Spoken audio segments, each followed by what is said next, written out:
E quando eu leio esse texto, escrito há tanto tempo atrás pelo apóstolo Paulo, onde ele fala da sua própria luta, das suas próprias limitações, eu começo a me perguntar, onde é que está essa graça que basta? Onde é que está essa graça que supre tudo que me falta? Cadê essa graça que muitas vezes me foge pelas mãos e eu não consigo ver? Eu queria que você se fizesse essa pergunta nessa noite. Você pela manhã, quando acordou, você colocou sua meia, seu tênis, mudou sua roupa, tomou seu banho, saiu para a atividade que você escolheu, você saiu pleno do teu coração? Você saiu realmente satisfeito com a vida que você tem?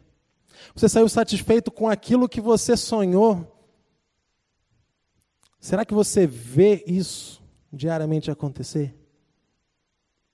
Nessa noite eu queria falar para os irmãos e compartilhar com os irmãos sobre o espinho na carne de Paulo. Paulo, esse homem que, assim como nós também, percebeu que a sua força não bastava. Percebeu que ele precisava do poder do Senhor. Eu queria destacar para vocês,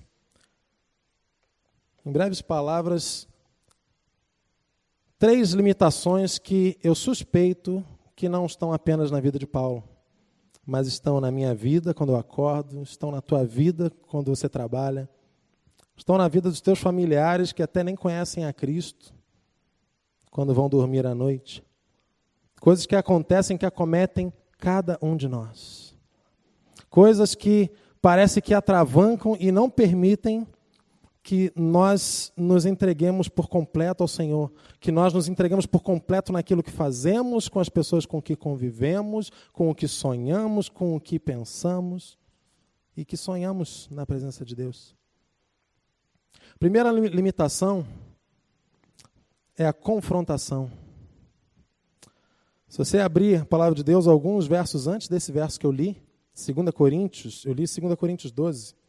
Se você abre em 2 Coríntios 7, os versos 10 e 11, você encontra um apóstolo Paulo, um dos grandes sistematizadores da teologia cristã, falando de uma bronca que ele deu, de uma confrontação que ele teve que fazer. E ninguém gosta de ser confrontado.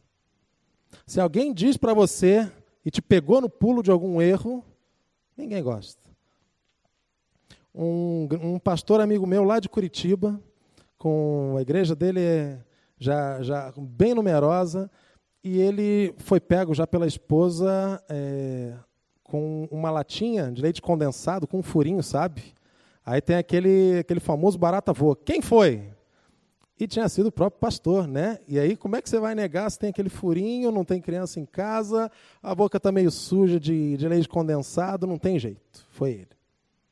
E ninguém gosta de ser pego em flagrante nos seus próprios pequenos crimes do dia a dia. E Paulo, nesse momento aqui em 2 Coríntios, ele pegou, de certa forma, algumas pessoas no flagrante. Eu vou ler aqui na versão da Bíblia judaica, então não estranhem, tá? Uma versão diferente. E ele começa a falar um pouquinho sobre os efeitos que essa confrontação, que essa capacidade de ouvir que você está errado, engolir a seco e mudar, causou na vida desses irmãos. 2 Coríntios 7, a partir do verso 10, diz assim: suportar a dor do jeito que agrada a Deus produz o abandono do pecado e a volta para Deus, que nos conduz à verdadeira salvação. Não existe remorso nisso, mas para suportar a dor da forma que o mundo produz, só existe morte. Olhem apenas para o produto da forma pela qual lidaram com a dor. Vejam que diligência, que disposição vocês tiveram para recomeçar, que indignação, que temor de Deus, que desejo de acertar, que zelo, que prontidão para acertar todas as coisas.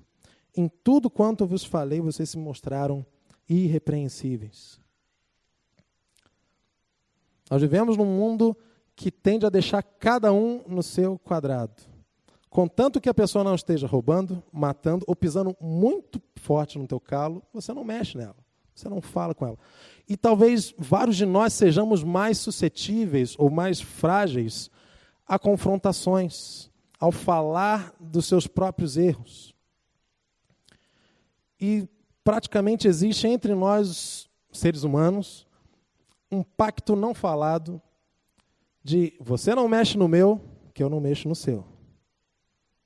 Isso vai gerando uma geração, desculpa o pleonasmo, a repetição, mas vai gerando uma geração enorme de pessoas dodói. Aquela pessoa que, se você aperta um pouquinho mais, ela já te processa, ela diz que vai falar com não sei quem. E como faz falta a gente ser capaz de olhar para dentro. E eu percebo no meu próprio coração que muitas vezes falta essa capacidade de olhar para dentro e ver como Davi e Natã, naquele caso antigo em que Davi foi pego na mentira e Natã aponta, tu és o homem. E a reação que mais marca não é o fato de Natã falar que você é o homem da historinha que eu estou contando, mas é a reação de Davi. É verdade, eu pequei. E para nós falta essa capacidade de simplesmente assumir quem somos, assumir o que fizemos, e lidar com as consequências e mudar, e dar a meia volta. Tem um filme muito interessante, não sei se vocês já viram, chama O Clube do Imperador.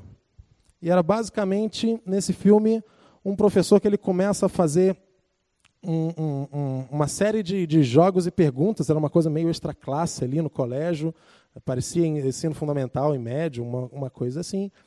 E eles tinham que decorar um pouco sobre a vida dos imperadores romanos, gregos e tudo mais. E existia um cara brilhante ali naquela turma. E aquele professor, obviamente, olhava para aquele cara brilhante, porque todo mundo se fascina com alguém brilhante. O nosso coração está sempre procurando a beleza.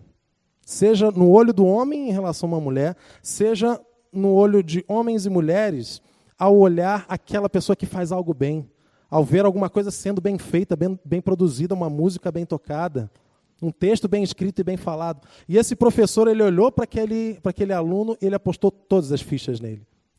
E o filme vai mostrando o quanto, ao dedicar apenas toda a sua atenção àquele homem que ele achava que seria um homem brilhante, um estadista, um presidente, aquele homem simplesmente, aquele menino na época, simplesmente escolhia o jeito mais fácil, ele burlava as coisas, ele desperdiçava a sua própria capacitação de maneiras inadequadas. E mesmo confrontado, chegou ao ponto dele perder algo que seria tão fácil no filme, porque ele não seguiu as regras.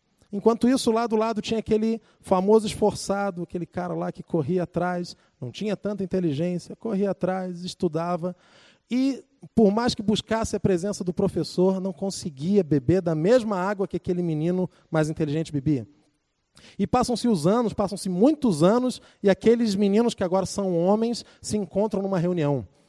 Essas reuniões que muitas vezes, tem um grupo no Facebook da Conde, por exemplo, que reúne a juventude de 1960, 1970, volta e meia aparece ali, o pessoal marcando alguma coisa e tudo mais. Eles reuniram a antiga juventude daquele tempo para conversar e eles decidiram fazer uma réplica daquela situação. O menino esforçado, que ganhou por WO, porque o rapaz inteligente tinha perdido, decide fazer tudo de novo. E o professor, olhando aquele homem feito, falou, agora vai. Agora esse homem, depois de confrontado, depois de alterado, de casado, agora vai. E de novo ele foi pego roubando, só que dessa vez ele ganha o prêmio.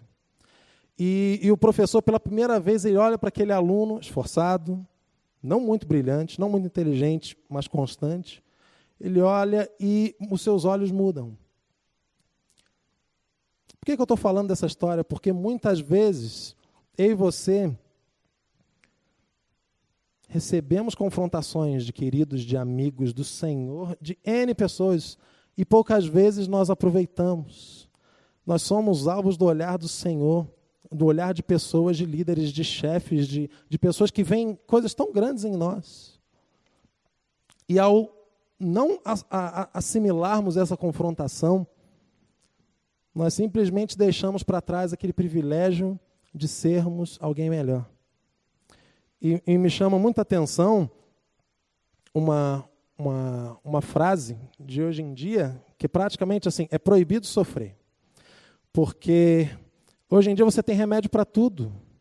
Então, se você está com um pouquinho de indisposição, você tem o remédio certo para isso. E a confrontação, ela gera um certo sofrimento, uma certa dor, e o que me chama a atenção nesse texto é que suportar a dor do jeito que agrada a Deus produz uma disposição para recomeçar, a indignação contra o pecado e a prontidão para acertar todas as coisas.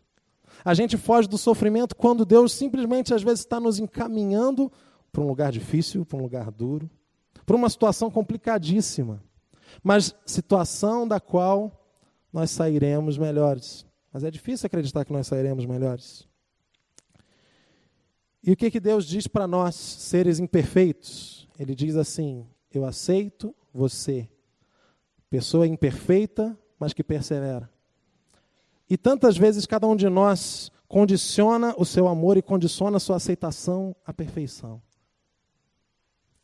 E eu sinto tão claramente que Deus nos chama a nos expor um pouco mais, a abrirmos um pouco mais o nosso casaco e mostrarmos quem nós somos de verdade, que nós somos de carne e osso, de que nós erramos e de que não há pecado nenhum em errar. Há pecado no pecado, mas de se assumir como tal, você só está falando óbvio. E já dizia o Rocky Balboa que o melhor lutador não é aquele que ganha sempre, mas aquele que continua apanhando até o fim. Se a vida está judiando de você, se você está cansado de apanhar, te digo que não importa o modo como você se porta, se você está bem, se o teu coração está radiante de felicidade, se você olha para a tua segunda-feira e você sente que está faltando alguma coisa, seja de dinheiro, seja de provisão, Deus quer te ver em pé. E esse Deus que quer te ver em pé, Ele está com você enquanto você apanha. Enquanto você apanha dessa vida, e essa vida não é fácil. Essa vida tem um repertório enorme de socos e pontapés para te dar e para me dar também.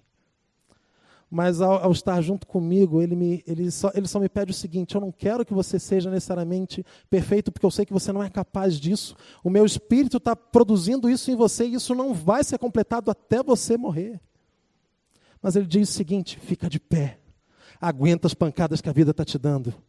Porque se você recebe essas pancadas por causa do Senhor, por causa da sua fidelidade, Ele vai ser o teu sustento, Ele vai ser a tua perna, Ele vai ser o chão que te abriga. Não desiste da tua caminhada simplesmente porque o mais fácil é você deixar tantas pessoas que já falaram coisas sobre o teu proceder e que você precisa ser corrigido, e você deixa para trás. Aguenta as pancadas. A vida é para os fortes. Mas a vida é para os fortes que se assumem como fracos. Eu sou fraco. Eu sou tremendamente fraco. E eu só me ponho em pé de manhã porque eu sirvo a um Deus que falou: aguenta o soco. Aguenta porque eu estou contigo. Aguenta porque o soco que hoje dói enormemente, amanhã não vai doer tão mais. Aguenta porque depois de amanhã esse soco vai doer menos ainda. E depois você vai criar resistência e você vai se tornar aquela pessoa que você nasceu para ser. Mas isso só acontece quando a palavra do Senhor entra no teu coração e você acolhe: Senhor, eu sou o homem. Senhor, eu errei. Senhor, eu não posso. Senhor, eu não consigo. E quando eu falo isso diante de Deus, e quando eu aceno para os outros e falo: eu não consigo, você vai ver essa graça se derramando, porque o mundo inteiro para, e o céu todo para também, para acolher uma pessoa arrependida, para acolher uma pessoa que sabe o seu limite, sabe a sua limitação também. Você vai ter uma segunda-feira amanhã cheia de desafios. Você vai ficar em pé. Você vai aceitar os socos da vida. Você vai pedir pela graça de Deus. Você vai começar a olhar a volta da sua vida e vai pedir: Senhor, me ajuda na minha falta de fé. Senhor, me ajuda na minha fraqueza. Senhor, seja a minha força. Ou a sua segunda-feira vai ser simplesmente mais um dia em que você esquece de recomeçar. O Senhor está me chamando e está chamando você hoje também para um recomeço. Não é vergonha você se assumir como incapaz. Parece que é uma palavra tão pesada, incapaz. Por exemplo, quando eu casei com uma expectativa sobre o casamento, eu venho de uma família de pais separados. E eu sei muito bem como é agradável, só que não. Você vê seus pais discutindo o tempo todo. Você vê situações que você não quer para você. E aí quando você casa, você imagina assim, agora eu vou ensinar meus pais a ser casal, porque eu vou fazer direitinho. Aí na tua primeira briga, você começa a falar assim, agora eu entendo. Agora eu entendo que o buraco não é só mais embaixo, ele dá a volta e tem terceiro andar lá embaixo. O Senhor não se envergonha de ser chamado nosso Deus. E Ele não se envergonha dos nossos recomeços. Você estava com a tua vida em dia com Ele, estava buscando ao Senhor e agora parece que tudo é sombra, tudo é pó. Recomeça. Teu coração parece que está pesado e você está aqui simplesmente de corpo presente, me ouvindo. Hoje pode ser o teu dia de recomeço. O Senhor tem para nós uma vida abundante que eu tenho certeza que, por mais que nós nos esforcemos, nós vamos desperdiçar, porque essa graça é tão maior do que nós. E a gente é tão incapaz de conter. Mas assim como o Rocky Balboa, a gente é feito para aguentar os socos. E por mais que essas pequenas gotas de graça fiquem, e tanto mais dessa graça vaze das nossas mãos, esse pouco que a gente retém já é muito mais do que suficiente para que eu e você vivamos uma vida plena, uma vida digna, uma vida que orgulha não somente a Deus, que é a nossa plateia invisível, mas as pessoas que nos cercam e os nossos queridos. Você está disposto a viver essa vida? De aceitar as confrontações, a confrontação de Deus, a confrontação das pessoas. Segunda limitação que Paulo também nos deixa de ensino, além de acolher a dificuldade da gente lidar com as confrontações, tem muito a ver com expectativas. Já dizia o ditado que a expectativa é a mãe da decepção. Porque muitas vezes a gente cria planos e projetos e você cria um teto e você agora tem que se obrigar a chegar nesse teto. E o apóstolo Paulo ele começa a falar de si também. Na primeira limitação nós falamos um pouco da vida dos irmãos de Corinto, mas agora Paulo fala de si mesmo. Uma passagem que eu e você conhecemos bem. Filipenses, capítulo 4, verso 11. Ao verso 13. E diz assim: eu aprendi a me contentar independente das circunstâncias que me cercam. Eu já sei o que é passar necessidade e passar fome. E eu já sei também, na minha história de vida, o que é ter mais do que suficiente. Em todas as coisas, de todas as formas, eu aprendi o segredo de estar bem, seja alimentado, seja com fome, seja com abundância de bens, ou seja com necessidade. Posso passar por todas essas coisas naquele que me dá todo o poder. Muitas vezes a nossa vida é um comparativo. Eu pego assim, o que eu tenho? E eu comparo com aquilo que o outro tem. E muitas vezes isso evoca aquilo que o americano chama de a grama mais verde. Se você tem um jardim, você molha, você rega. O Rony outro dia estava me ensinando que uma regra básica de plantio é não começar nada por volta do inverno, e eu, genial, comecei agora tipo, em agosto, setembro, não dava, chuva, o frio, a raiz não aguenta. Eu falei, tem que ser quando tem sol e quando não tem tanta agressão. E aí, se você se esforça para manter o seu gramado verdinho, aí você olha aquele outro, bem mais verde que o seu, bem maior que o seu, com umas plantas e coisas muito melhores que a sua. E você, às vezes, não olha para o seu, e o seu é muito bom. Mas o do outro é tão melhor, o do outro é tão maior. E a gente perde pelas nossas mãos porque a gente, às vezes, cria expectativas. Às vezes, a gente aumenta nossas expectativas. Às vezes, as pessoas colocam expectativas delas em nós. E muitas vezes, a gente, sem perceber, a gente está vivendo a vida dos outros.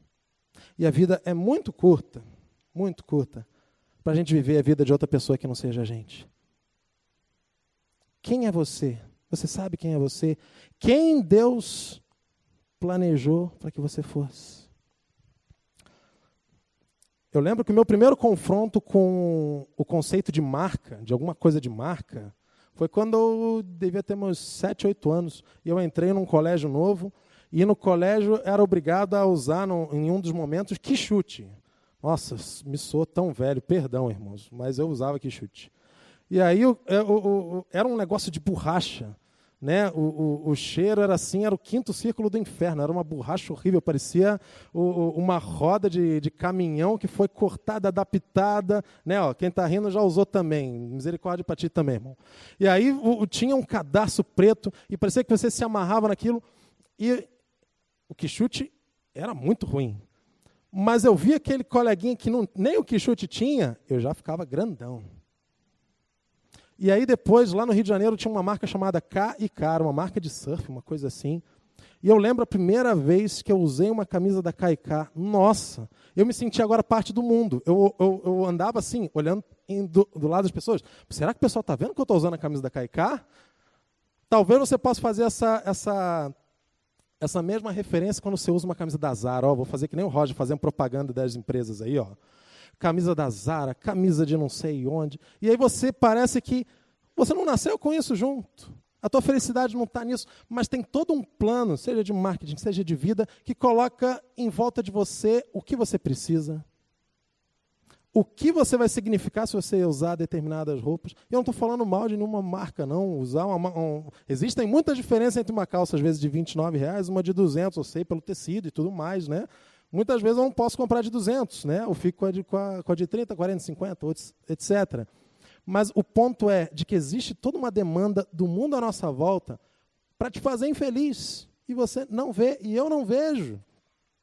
E eu começo a condicionar a minha felicidade àquilo que ainda falta. O patriarca da família Rockefeller, né, uma das famílias mais ricas na história dos Estados Unidos, uma vez foi perguntado numa entrevista: ô, seu Rockefeller, o quanto o senhor ainda precisa para se sentir rico? Ele falou: não, eu não sou rico, não, meu filho. Ele falou: mas quanto você precisa? Ele falou: só um pouquinho mais. E é basicamente a minha vida e a tua vida. A gente só precisa de um pouquinho mais. Nossa conta pode estar no verde, a gente ainda precisa de um pouquinho mais. Porque existe à nossa volta toda uma demanda e uma expectativa de que quando você chegar lá naquele mais que você não tem, aí sim o teu coração vai estar cheio. Mas espera aí. Quando Paulo me fala que ele experimentou essas duas fases de vida, ele experimentou saber o que é não ter o que comer, que ele experimentou saber o que é sobrar a sua comida e ter e poder distribuir para os outros, ele falou: eu posso passar por cada uma dessas situações porque o poder não está ali no que eu tenho. O poder não está ali na expectativa que os outros imprimem para mim. O poder não está na expectativa que eu mesmo supri de mim.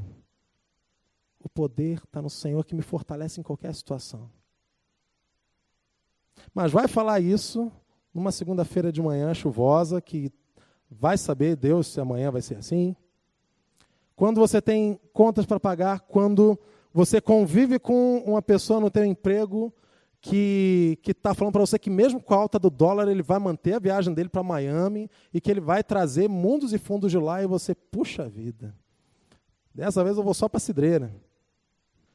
O Senhor está chamando a gente para quando a gente for defrontado por essas expectativas, queridos, a gente entender que eu posso passar provação, privação, eu posso passar abundância, posso passar sobrar aquilo que eu ganho, que eu recebo, mas a minha força não está nisso. A minha força está no Senhor, que me capacita a viver nesses tempos. Se as coisas estão apertadas, o teu poder vem do Senhor. Se a tua limitação é lidar com a expectativa do outro,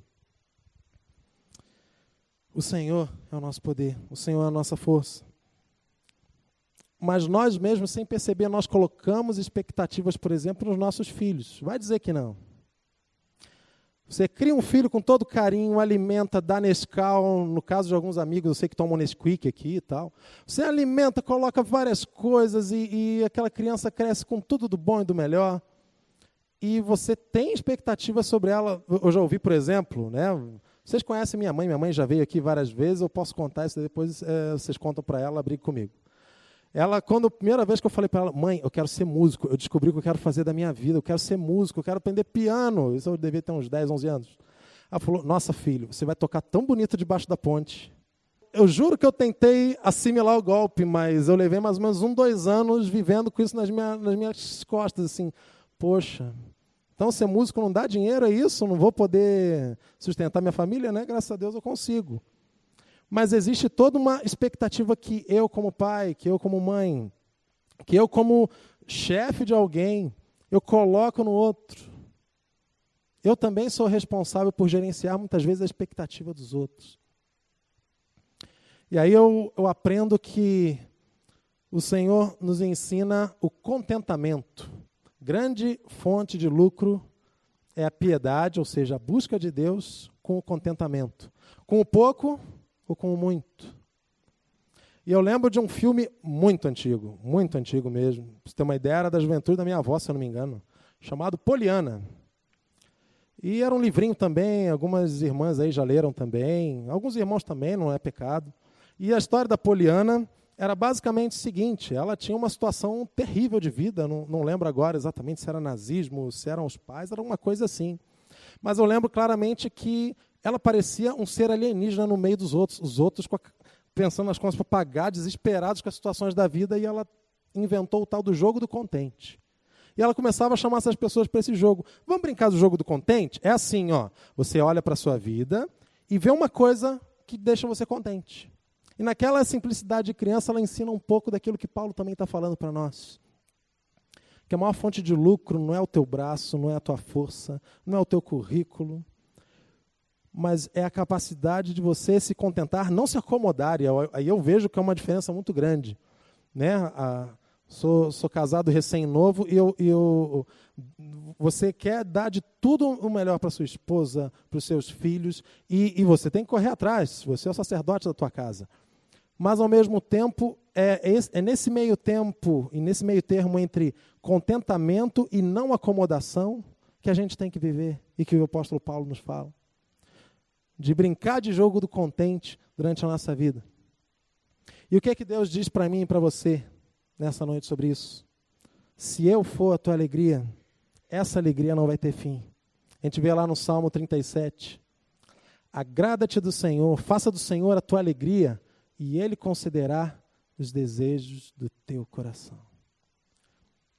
Ele não está falando de você achar Deus engraçado. Ele não está falando de você achar essas reuniões aqui mais legais do que às vezes elas são. Porque isso daqui é fruto de um trabalho humano que, na graça de Deus, Deus usa aqui tudo que acontece. Mas quando o Senhor é a nossa alegria, quando eu simplesmente acho a minha alegria em estar no colo do meu pai e brincar com ele, se eu posso dizer assim, essa alegria não tem fim. Porque é dele que procede o meu contentamento. É dele que procede a minha capacidade de me alegrar. E eu só me alegro com as pessoas à minha volta quando eu consigo estar satisfeito em Deus.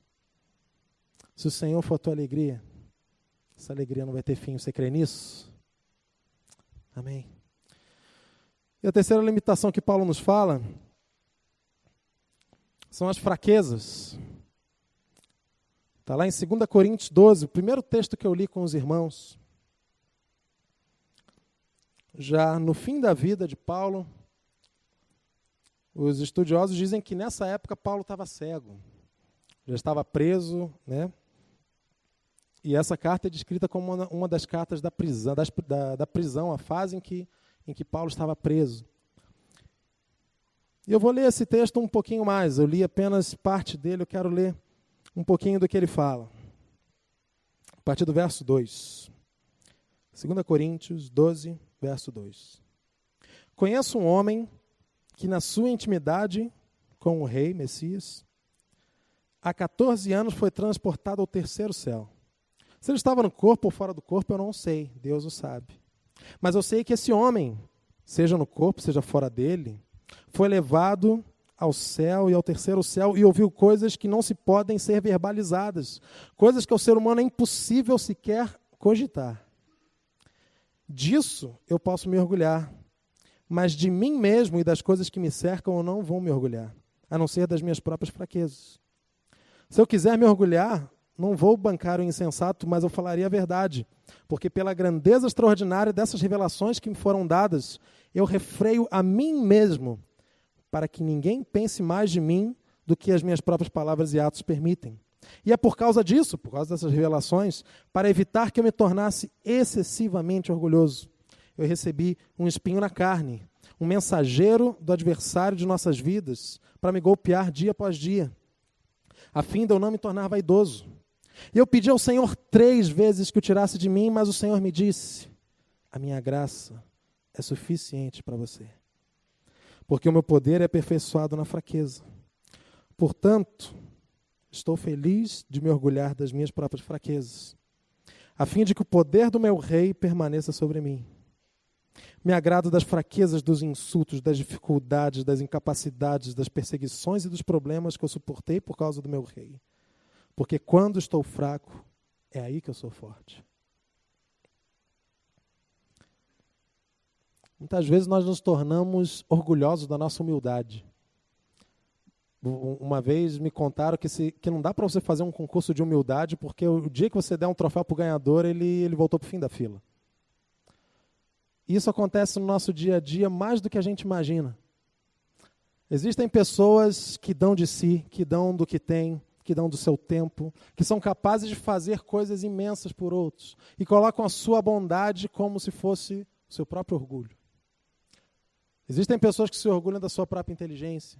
Tem pessoas que se orgulham da sua própria família. Tem pessoas que se orgulham simplesmente de serem crentes. Existem muitos motivos para você se tornar orgulhoso nessa vida. Você pode escolher, inclusive. Mas é curioso para mim que Paulo fala que ele não quer se orgulhar disso. Que aquilo que as pessoas normalmente se orgulham e que são o motivo de orgulho, ele simplesmente diz que não é daquilo que ele se orgulha. O orgulho tem muito a ver com aquilo que é externo a ele.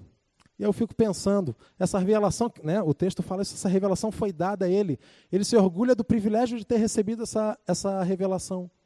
Mas ele não se orgulha de ter sido o emissário dela. Ele não se orgulha da sua capacidade intelectual. Eu compararia como se fosse um amputado que se orgulha da sua mão mecânica. Quem se orgulha de uma mão mecânica? A gente viveria a nossa vida chorando pela falta do nosso membro, porque tem uma coisa incompleta. Mas Paulo vai na contramão e ele diz: eu me orgulho desse braço amputado aqui, que me lembra cada dia que eu sou incapaz, que me lembra cada dia de que eu não posso nada sem ele, e de que essa mão que não é minha e de que agora se tornou extensão de mim, um ser amputado, é nisso que eu me orgulho, porque eu perseverei, porque essa força externa a mim, esse braço, se torna a minha força. E é isso que Deus nos coloca quando permite que Paulo divida a vida em orgulho e vergonha. Nós colocamos a vida assim, ó, tudo que a gente quer que as pessoas vejam, a gente mostra muito bem. Se você compra uma roupa nova, você vai fazer questão de aparecer em algum lugar com ela. Agora, se você, eu estou lidando com a nossa filhota em momentos de ver o boletim e tudo mais, eu vejo o orgulho que ela tem, por exemplo, de falar: olha, tio, tirei 3,10. Às vezes aparece 8,8, outras notas, mas o destaque que ela dá no seu coração humano, como o meu coração, é para o 10, porque a gente quer destacar tudo aquilo que nos faz melhor, aquilo que vai nos orgulhar no nosso coração.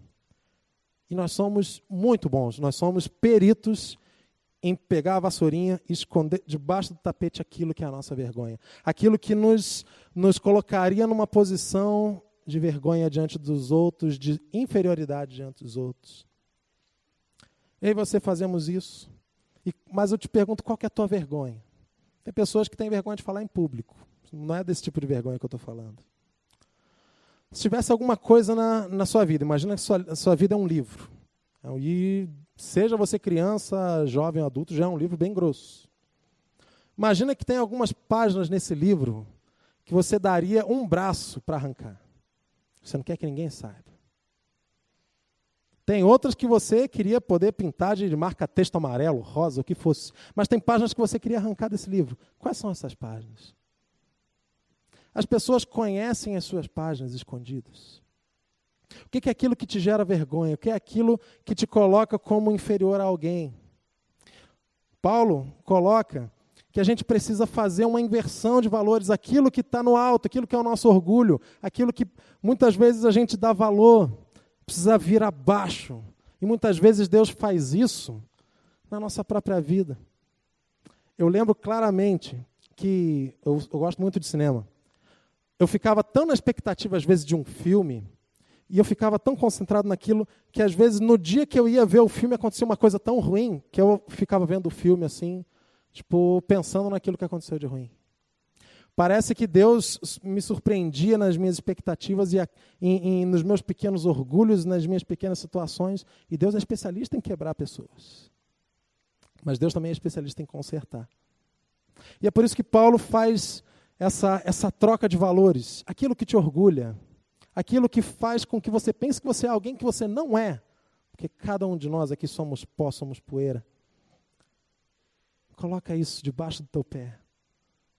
Não precisa mostrar.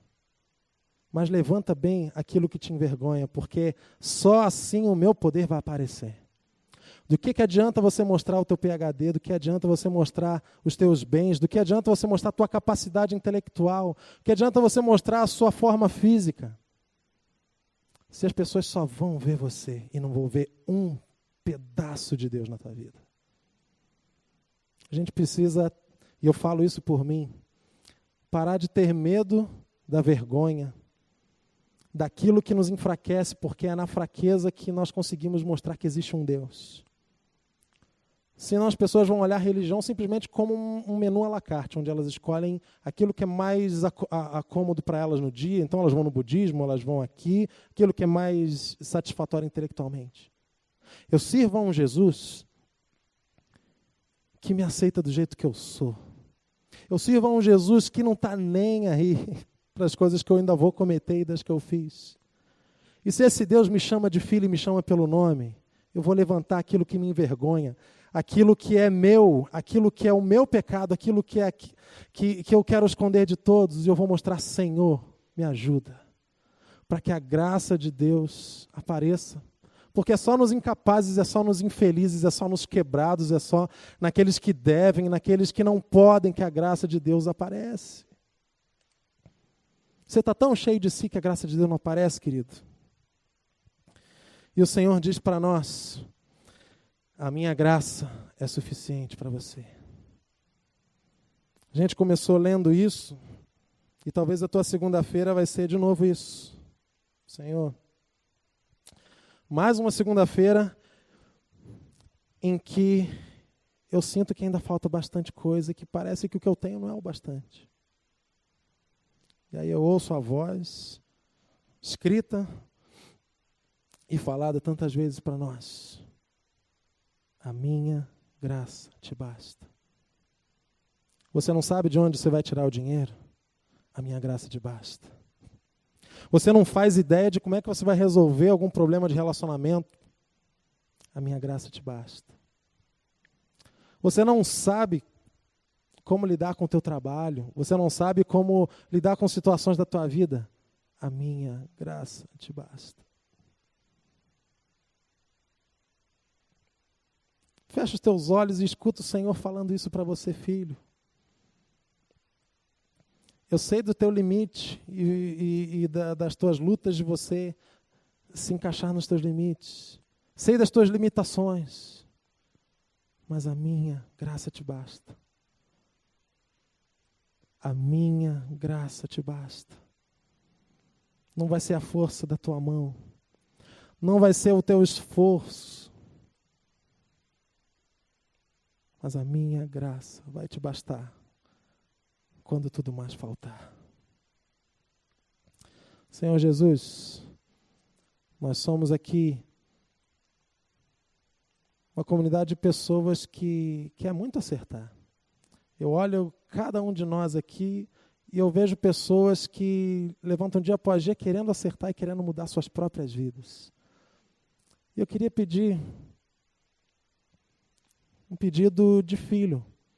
Que o Senhor chegue até nós, que o Senhor desça para a sala de casa, que o Senhor nos pegue no colo, de que o Senhor toque a cada um de nós, nos chame pelo nome, nos diga que vai ficar tudo bem, de que não importa a trovoada que está acontecendo, a chuva que está acontecendo, as coisas que tentam nesse mundo nos afastar e nos dar medo, vem dizer para a gente que vai terminar tudo bem, meu Pai. Vem dizer para cada um de nós, nas suas lutas pessoais, nos seus dilemas do dia a dia, de que o Senhor sabe como termina. E por saber como termina, é o Senhor que vai conosco até lá. É o Senhor que vai cuidando de nós, enxugando a nossa lágrima, é o Senhor que vai nos abraçando e nos consolando. Nós só pedimos o privilégio, Pai, de recebermos o abraço do Senhor, independente das circunstâncias que nos surgem. Nós queremos ser esses filhos próximos do Senhor, pessoas imperfeitas que não desistem, pessoas que se assumem imperfeitas, mas não desistem. É isso que a gente pede, confiados no poder do Senhor e dessa graça que é mais do que suficiente, cada gota dela. Em nome de Jesus. Amém.